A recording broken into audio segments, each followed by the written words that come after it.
Hello, and welcome to Talking Sense, a Pittsburgh Works Together interview series featuring our region's most influential leaders. We'll get their perspectives on jobs, the economy, and other topics vital to Pittsburgh's progress. I'm Doris Nagy, and on today's episode, I speak with Pennsylvania State Senator Gene Yaw. Our state is home to many abundant natural resources, one of which is natural gas. In the next installment of our interview with Senator Yaw, he maps out how this versatile resource fits into Pennsylvania's current and future energy mix. Pittsburgh Works' new report, The PJM Grid in Peril, also details the importance of natural gas in our state's power generation. You can access this free report at pghworks.com. We hope you enjoy this insightful and informative discussion. I know much of your work has been on issues related to natural resources. Can you tell us a little bit more about your policies and work in those areas?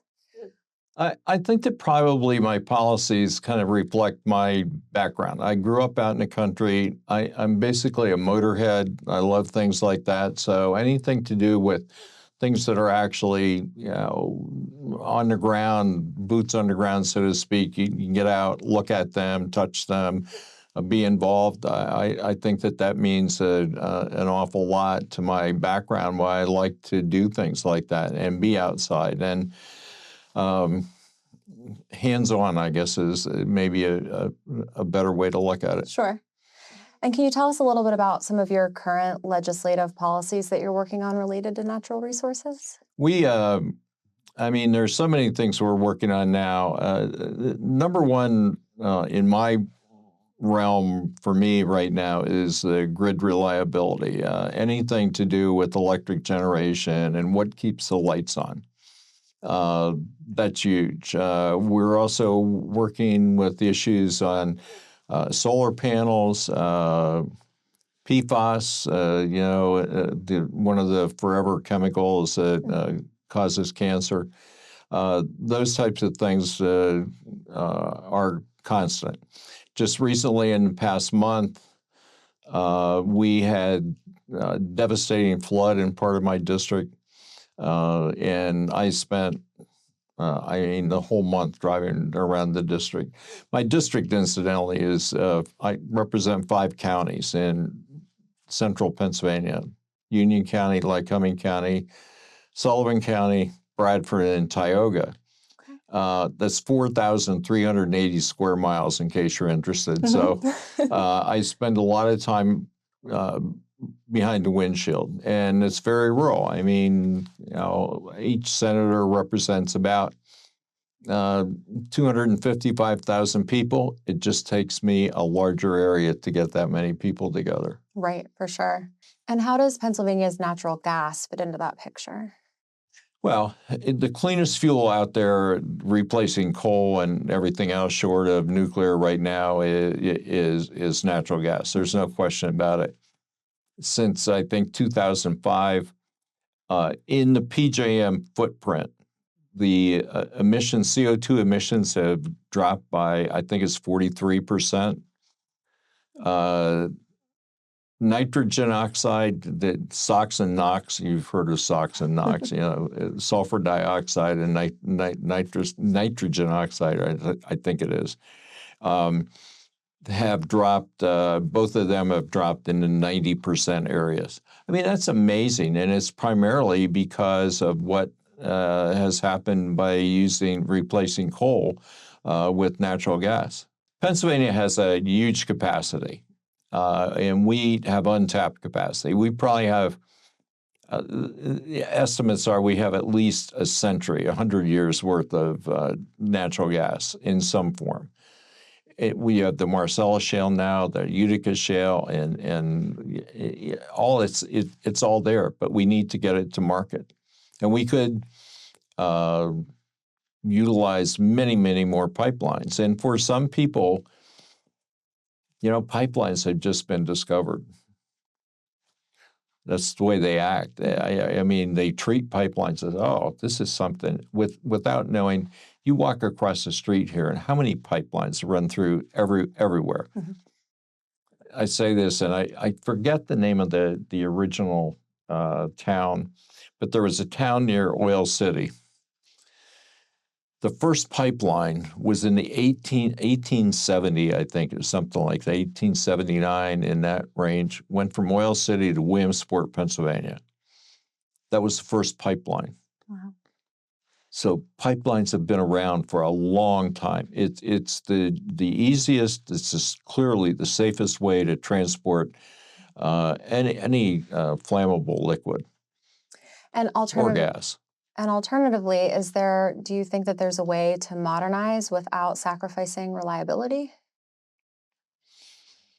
That's if somebody invents fusion or fission somewhere along the line, probably. I tell people that I've told natural gas people that look, natural gas is it has its time, maybe like coal had its time. I don't think there's any question out there that at some point somebody is going to invent something the size of one of our key fobs, for a car that you plug it in and that's all you need. It's good for 300 miles or something along those lines. Mm-hmm. Sometime that will happen. The problem is that's not here now. The technology isn't here, and it's not here in the foreseeable future. So we need to deal with the problem now. And if we have gas and it cuts emissions, it just seems like a good alternative. And in terms of natural gas, how do you see that impacting the state's job market and economy over the next decade? Oh, it's a huge part of the economy. I can't think, I forget the numbers. There's well over 125,000 people or something in that range are employed in the gas industry directly. Mm-hmm.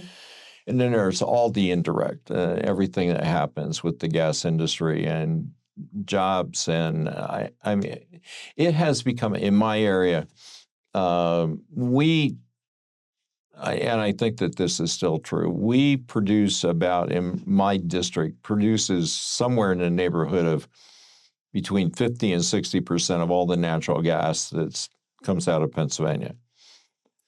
We may not have as many holes in the ground, but we have very productive holes. Anyway, so it has become so ingrained in our community. When people ask me, well, what's going on with the gas? And I mean, people don't think about that any more than they think about anything else. It's just become a natural part.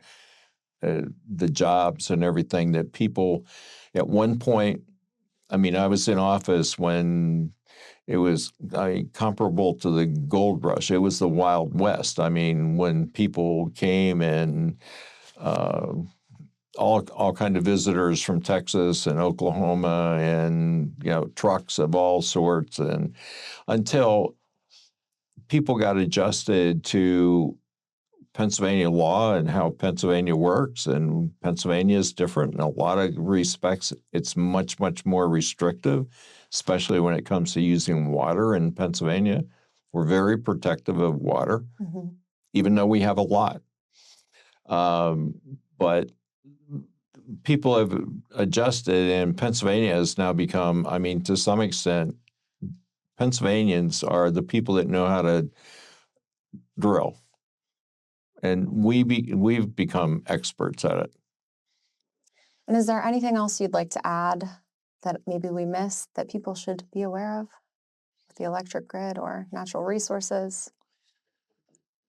I think that the thing to remember is when people say they need to understand the difference between wind and solar. You hear all the time. Well, we now produce enough solar to power the city of Pittsburgh. I read an article about that. Well, and my first question is when and for how long? It's definitely not going to be at night. So people just need to be a little bit aware of the difference between thermal power that's available all the time and the non-thermal, which is intermittent and of limited duration. And we've heard a lot about battery storage and things like that. We just don't have the technology. It's not out there. It's great to talk about it, but we need to solve the problem right now. And I think the way that people do that is just they need to be educated consumers of electricity and just think a little bit about what goes on behind that when you flip that switch. Absolutely. Well, Senator, I really appreciate your time, and thank you so Thank much for a you. great conversation. Thank you. And thank you for joining us today on another episode of Talking Sense. If you'd like to learn more about the electric grid, visit pghworks.com.